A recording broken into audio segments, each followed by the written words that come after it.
Tara Shubada Khaidian Ratan, Vice President, WMC, Manipur State Unit. Loinana, Taramatoi Shubada, Yungkaibam Shyam, Secretary, Youth Affairs, WMC, Loinana, Central Executive Committee. I look at the Bapuna, Meitei, Taramatoi Sinestat, representative, Oibibang Hatani, World Meitei Council, Punopu, Tagasu, Zari, Loinana, Lanzan from Langa, Lansin Binanaba, Noluksha. Lapirba Pipunum P, Puning Sinzag, Lonina, Mipam Segi, houdokpa Tanjaduni, Sigi Tanja, Si Logzerga, Nasigi, Dice the Links in Biliba, Kaikum Nazariba, Dignitary Sing, Sinjari Bigi, Mai Pedi, Chamlava, Adoka, Yamna, Mamal, Nidal Shoe, Mabuleba, Kudol Poaching, Pizarga Kaikum Nazo, Chapikitanda, Logige. Ahanbada Nasigi Chief Guest winner, Linson Biribasri Govindas Kontoksum, Honorable Minister, PWD Works, Yas Government of Manipur, PV Gadaba, Mutum Gunadhon, Joint Secretary, Assam State Unit.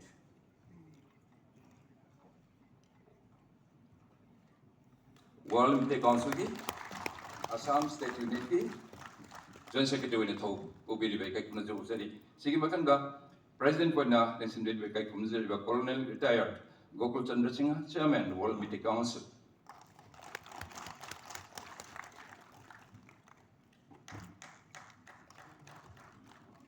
Zabanatan Batamatan, Dice Linson Bupunamapin on Ruksake. Matanga, Dr. Ken Chang, Vice Chairman, World Meitei Council.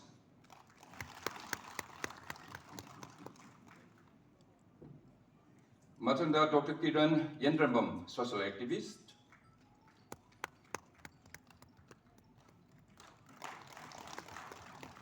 Kanzam Virendra Singh, senior citizen, advocate, Loinana, international player.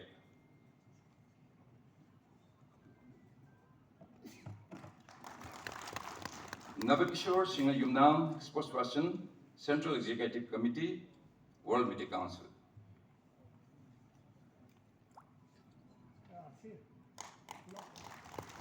Amadi, Nasigi special guest winner, Linson Birbekai Kumnazari Vasiri, Posungam Sonam Nising, senior citizen and socio-political commentator.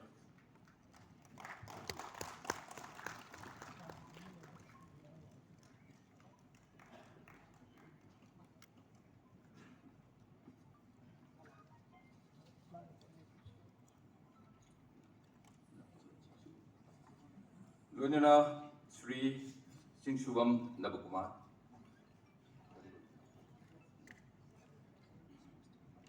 Advisor, Assam State Unit. Mutum Konadon, Joint Secretary, Assam State Unit, Joint Secretary in the Topuya. Konamut has a Pondosari.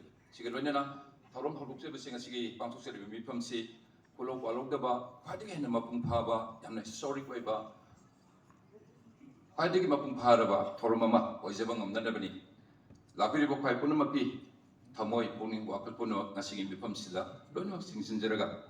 Sembiva, Mapugi Mapamdani, Shang Lava, Maida Katan Thouram Si, Houdokpa Tanjadu, Logzege, Lamp Lighting Ceremony. Nasigi Chief Guest, President Aduga, Linson Biriba, Guest of Honor Sing, Special Guesting. Linson Bibagaloinana, Manga Langzeriba, Mairasi, Sukat Biba, Boinana. Meitei kanbada Eikhoi Apunba Thoudang Haidana Mington Jariba Ngashigi Yamna Maruiba Mipamsi Pangtoksabagi Ahan Batang Kaksida Kwadi Hena Sheng Lava Mairasi Sukat Pagalunana Mapung Pava Mipamama Wahin Bada Sempiba Mapuna Thoudang Iba Vishnu Haidana Haizari Punamaksu Mairasu Paket Thouram Si Pamiba Pamdagini Adum Isasi in Hoktobiba Yaksan Biba Adu Hangachagi.